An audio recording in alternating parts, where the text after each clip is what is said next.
Hello, thank you. I'm assuming I'm on. You can hear me? All right. It's an honor to be back, and Amy, thank you for bringing me back because I love Sun Valley and I love this conference because I don't get to every single day be with a lot of people who all feel very similarly about the triple bottom line and creating greater, more sustainable economies and environment and doing it through innovation. For those who don't know, I'm Hilary Franz. I'm the Commissioner of Public Lands in Washington State. In Washington State, that is one of our elected statewide positions. As the Commissioner of Public Lands, I'm responsible for managing up to 6 million acres of land in Washington State, about 2 million acres of forests in Washington State, 1 million acres of agricultural land, 2.6 million acres of aquatic land, so your entire coast, the Puget Sound, all your rivers, lakes, and streams. Our tenants are ports, marinas, think coal facilities, right? Coal export facilities, we got that. We also have a pretty significant portfolio of commercial industrial land. So our tenants are everything from Fred Meyer and Costco and Safeway to innovative commercial and retail, residential, increased density, and trying to create more livable cities. Within that, I also run the largest on-call wildfire fighting team in the state. I obviously flew in today, and definitely is a different view than we had last year when I was here. And we are plagued with similar challenges in wildfires. I also run state geology surveys, so think about we have 5 volcanoes, landslides, earthquake threat, also the context of floods. And so I'm sort of at the precipice, my agency and myself, of reality of an ever-changing climate and the significance that each one of our communities, whether it's urban or rural, are facing regarding resiliency in this changing climate and perspective. Within that context, we're in Washington State seeing one of the worst wildfire seasons we've ever seen on record. As of today, over 860 fires have already hit Washington State. That is already beating our average, and we haven't even hit the hottest, hardest months of our year, which usually is August and September. We started our fire season in February. We're ending these years now in November. That is unprecedented. Our fires used to be 3 months of the year. That's it. We're also seeing an unbelievable, significant new phenomenon, which is that our fires are not just on the central eastern part of our state, which represents more of what we see in the surrounding here of Idaho. But instead, we've had 1/3 of our fires this year alone take place west of the Cascades, including in our rainforest on the Pacific Ocean. The reality of this is that we have in Washington State 2.7 million acres of forests that are dying. Drought, disease, insect infestation. All it takes is one match, and you immediately will have a significant fire that will spread an amount of hours to thousands and thousands of acres, threatening communities, threatening our watersheds, threatening our landscapes. In addition to that, 96% of my state is in a drought. It's Washington State, guys. Come on, right? It rains more than half of the year, and we're in a drought in July. 96% of our state is in a drought already. In fact, just in the Seattle central Puget Sound area, which tends to get the most amount of rain, we have gone over 60 days with no water, no rain, no moisture. And we're seeing a significant amount of flooding. We're seeing a significant amount of sea level rise. And my agency is on the front lines of this with the 6 million acres that we manage, including our coasts, and because we're in all 39 counties of the state, not one community, not one city, not whether urban or rural, is being able to escape this reality. Now, we're seeing around this country the reality of environmental challenges that I just discussed. Washington State is similar to what we're seeing around the nation. And we're also seeing a pretty significant political challenge across the state and across this nation. This little bird, most people may not be aware of it, is a marble murrelet. It has the luck and fortune that most women don't have of laying 1 egg a year. All right? The problem is it is leading to its demise. This is our spotted owl. For those who are as old as me or older, this is our spotted owl number 2. We are right now setting the new policies on this as in other parts of our country, as we know in the other Washington, are gutting the Endangered Species Act. This is, because of this bird and because of the spotted owl, we've set on our lands alone over 700,000 acres aside for conservation and protection. And on the flip, the communities most impacted are coastline, rural communities whose timber economy supported them. Doesn't mean we're not doing something right. It means that we also have a problem in that community. This is Hanford Reach. Everybody remembers the fight just a year ago on our public lands. We all know Bears Ears here in Idaho. It's the reality of Craters of the Moon, the threat. We have Hanford Reach. We are not alone in the fight on our public lands. Much of that conversation is because many of the communities that the public lands are in see this as taking significant tax dollars away from them, taking away their economic opportunity.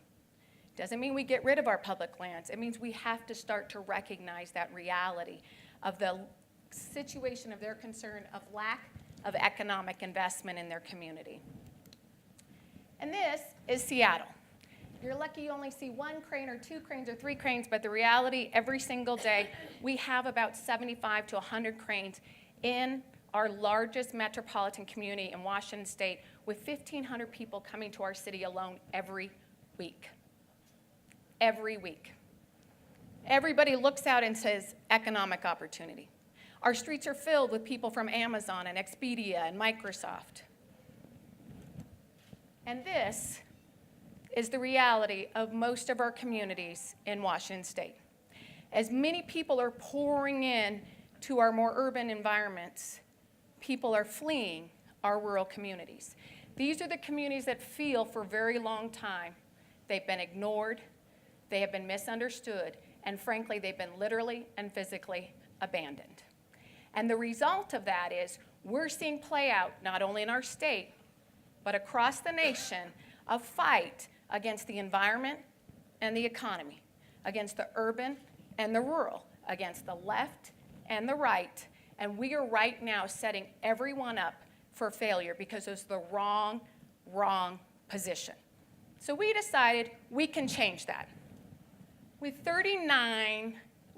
our agency having land, very diverse types of land, commercial, industrial, ag, and forest, within all 39 counties of our state, and all of our counties have a rural component, we believed we could change the frame of the conversation that felt like these communities were abandoned and ignored. And so what we did is last year, we went out to every one of these communities and invited them to please come forward with their greatest ideas in rural economic development. And they said to us, well, what can you do? And I said, I don't necessarily have a big bag of money. I may find some. It's always possible. But I have a lot of land. And in the land, I and my agency generates $325 million for our state every single year. And of those $325 million, all of that funding goes to fund our schools, our hospitals, our libraries, our police, and fire. It is the triple bottom line of environmental, economic, and social management in the public landscape. We can bring those lands. We can get more economic opportunity if we can support and work with you to invest in infrastructure. They were grateful somebody even showed up in their community and said, we want to partner with you. Bring us your ideas, I said, because we don't have all the answers. And you must, as a community, own this, because it is your community. So we got, in 6 months, over 90 projects from around the state in every single corner of the state. So I'm going to tell you about a couple of them so you can see why I'm really excited about this job and why we're really changing the frame, one, of government, public land, rural economic opportunity, and environmental sustainability. So this is a project in Raymond. It is on the coast. It's a community that is in the poorest county of our state. It has lost significant amount of its economic opportunity. Before the spotted owl, 80% of their operating budget for that county came from the lands I manage. After spotted owl, we represent less than 40%. And nobody came with cranes or other economic opportunity to backfill that 40%. So in this community, they had a mill that's been shut down for a long time. Our biggest challenge in this community is our forests have now been clogged and cluttered by hardwood. We're the state of beautiful Douglas firs. And what happens is when the Douglas firs aren't there, hardwood comes in like a weed. And it's beautiful. It makes great kitchen cabinets, great flooring, great furniture. But if we don't remove a lot of that hardwood, it blocks out our most valuable, beautiful, natural product, which is Douglas fir, which is the best for our environment. So we got $1 million. I told you I'd find money. We got $1 million from the legislature because they wanted a rural economic opportunity, didn't know how to do it. And I said, I can go and work with that community and provide the land if you can invest $1 million to reopen a mill. And this is a community that believed nobody would ever reopen this mill again. And now it is, with our ability to start to grant a supply of our hardwood that would remove a lot of that wood and be able to put back Douglas fir where it naturally should go. This is a problem. Not only because it's sinking, this is called a derelict vessel. My agency manages and removes millions of dollars of derelict vessels every year. I have one vessel alone that will cost me over $1 million to remove. And I don't have much money to do it. Grays Harbor County, one of the other counties on the coast, is also one of the poorer counties in our state. Spends $1.6 million of their budget last year just removing these vessels. And what I loved about the last panel before that is we had a guy in this community who said, that's a problem that can be an opportunity. If we can remove these vessels, and they're everywhere on our coastline and in our Puget Sound, we can create a new waste stream economy. We can take those parts, if we can't restore the vessel, and we can be able to take them apart and be able to put them out on the internet for all those who are trying to replace or repair their boats. And I understand that because my Hueys, which are my helicopters that fight my fires, are all from the Vietnam War. All of them. And so we depend to keep our costs down on that waste stream economy. And the same is true in our vessels. So we got about $1 million to open a new facility in the Port of Ilwaco as a way of creating, that will create, like the mill will create 49 new jobs, this will create another significant over 25 new jobs. And now he's looking to open a larger facility for even bigger vessels just north of that on the coast. So there's a windmill. I asked my team for windmills. We actually have way more, but they're in the background within the haze here. In our lands, we generate 200 megawatts a year in wind power in Washington State on our public lands alone. When I do not have wind power on that land, I either get $0 or I'm in low value crops, right, that generates at best $1 an acre. Wind generates $1,200 to $1,400 an acre that funds our schools and funds our basic services in our counties. Thanks to last year, I now have 15 solar companies who say, I'm ready to do business with you, Washington State. And I said, thank you very much. I'd like to too. And so we are now looking at over 35 of our parcels. Cypress Renewable is one of those companies. You guys are really great at convening and bringing opportunity together. And we're now also mapping Washington State for geothermal opportunities as well as looking at biomass due to our Forest Health Challenge. So this is a huge opportunity. And these are rural communities that were angry because we're not allowing coal exportation off our leased lands. These are communities that are saying, hey, we get it. We see this as an opportunity for us. Thank you. All right. So this is our forest health crisis. 2.7 million acres in Washington State alone. No state, frankly, Idaho's got a similar challenge, Oregon, California. In this case, last year, we completed and developed a 20-year forest health plan that will have my state treating 1.25 million acres a year, for 20 years, 70,000 acres a year. We are doing it on federal lands, we're doing it on state lands, we're doing it on tribal, and we're doing it on private. Our agency is the convener of the development of a watershed plan that will actually take our worst, most challenged forest and begin to do treatments without any recognition to boundary to get on the ground and start to, at rapid scale, reduce the fuel load and heal these forests. Now, this is in reality an opportunity. Within this, we are now creating, and I'm hoping the legislature is going to actually fund it this year, but we're calling it the Wildfire Forest Health New Deal. The reality is, I need more wildfire fighters because my seasons have gotten larger, and I'm the largest on-call wildfire fighting team in the state, and I have only 43 full-time firefighters.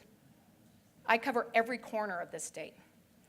I call out, I have 2,000, almost 2,000 employees that work for me, and of those, half of them are trained to fight fire during fire season. It used to be a model that worked because I'd only call them out for 2 or 3, or I can move them on rotations. But now, as we're looking to 9 and 10 months of fighting fires, these are the guys who are helping put my solar leases on. These are the guys who are helping get the derelict vessels removed. They're the ones that doing all my leases or managing my forests. That means we can't do our full job and be fully meeting our other responsibilities. So my hope is in this, we will create a new forest health wildfire where they'll fight wildfires, create new jobs, fight wildfires during wildfire season, and when it's not wildfire season, they're going to be doing active management of these forests and removing it. And the people you see here are actually prisoners. So we are actually created a camps crew where we are taking people who are sitting in jail, and we are now paying them and training them to be foresters and to be wildfires. And earlier this year, when we had a flood in the northeast part, I put them on a flood so we could actually get control and prevent the flooding of several cities up in the northeast corner of our state. This is a new jobs workforce training program that is looking at people who probably wouldn't want to be in a classroom and who got frustrated doing it and now have an economic return. And we've actually been hiring a number of these, and we see this as a great opportunity to create a triple bottom line. And I'll tell you, I had the opportunity of meeting these guys as well as the guys on the flood, and when I asked them, what do you think of the work? They said, thank you. And they said, for the first time in my life, I actually feel valued. And they're meeting with the community, and the community saying, thank you for saving my home, whether it's floods or wildfires. We're now taking that product because we've made a commitment to treat 70,000 acres a year for over 20 years. And this is a mass timber CLT building. It was built in Canada. We're going to get more in Washington State. That actually is made out of dead and diseased trees. So those dead, dying trees are not a waste. They're actually an opportunity. So we think back to Seattle, 1,500 more people coming every week to Seattle, buildings going up. We see this as an opportunity of taking a forest health crisis and the rural community helping solve the urban community's challenge, and vice versa. And lastly, I'm going to talk about the next generation. So one of the things that I note in my work every single day is that many of the people that work for me in the natural resource field are aging and nearing retirement. I have forestry positions that have been open for months. Warehouser, who pays way more than I do, has had forestry positions open for months. When I look out at the next generation, I do not see the next generation of natural resource experts that we're going to need and that we're going to depend on. And in fact, we're going to need them even more as we look at the pressing challenges that I started this talk with regarding environmental, wildfire, forest health, flooding, all of the mix. So last year, one of the projects that came forward came from the Calamus School District. It's actually down in the community where the coal export facility was being asked to be positioned that was turned down. That community depended on their exports and they depended on their logging and timber, and they've seen a decline in their economy. That school district has a 36-acre piece of property that sits behind it that's timberland that's sitting within the urban area of their community, but nobody's managed it. And they asked, what about if we did active learning of our next generation of kids, and you partnered with us to teach us and them how to manage that forest, how to get in there, get the invasive weeds out, clean it up, and actually ensure that it's a long-term sustainable forest for not only the environment, but also their economy. We then met with those kids, and every one of them, I said, why'd you take this class? It is so great to get out of the classroom. Hands down. I will say there's only one woman in the entire group. There she is right behind me. It wasn't me. We are now having school districts across the state, because we are now training 25 kids every single year in partnership with the school district. We now have school districts across the state saying, please come, let's set up the same program. And so we're looking to do that with our high schools, also our technical college and community colleges, because so much of the focus has been moving people into just technology and innovation, which is absolutely critical, as we know. But we are also leaving an entire group of specialists in the natural resource area that we're going to only need more. So these are the examples. And, you know, President Eisenhower, this is one of my favorite sayings, was whatever America hopes to bring to pass in the world must first come to pass in the heart of America. In 2016, when I ran for office, it was an unprecedented election, if you will remember. And being named Hillary, it didn't make it even more unprecedented, let me tell you. And I had the opportunity of going statewide and running where there was enormous amount of anti-environment rhetoric, an enormous amount of anti-urban rhetoric, a lot of anger between us versus them, a lot of misunderstanding, all a language and a narrative that is failing this state. It's failing our ability to actually get on the ground and start to help our communities, not just environmentally, but economically and socially. And it's a failing in the ability to say we are all part of the solution, but we will only be able to solve these problems if we actually go into the community and talk with the people we misunderstand the least or don't know the most. My belief is our rural communities, whether you're in Washington State or any other state in the United States, are going to be the communities that we most depend on. They're going to feed us. They provide our water. They provide our forests, that provide our housing and all of our other needs. We are going to need to make sure we are working with them to make them more resilient. And that isn't by telling them how they should do it or what they should do it and believing we're right and they're wrong. It's about actually asking if you can come into their community, understand their problems, and say, how can I help? I want to work with you to make a difference. That's what we can do together, and we in Washington State are proving it's possible. Thank you very much.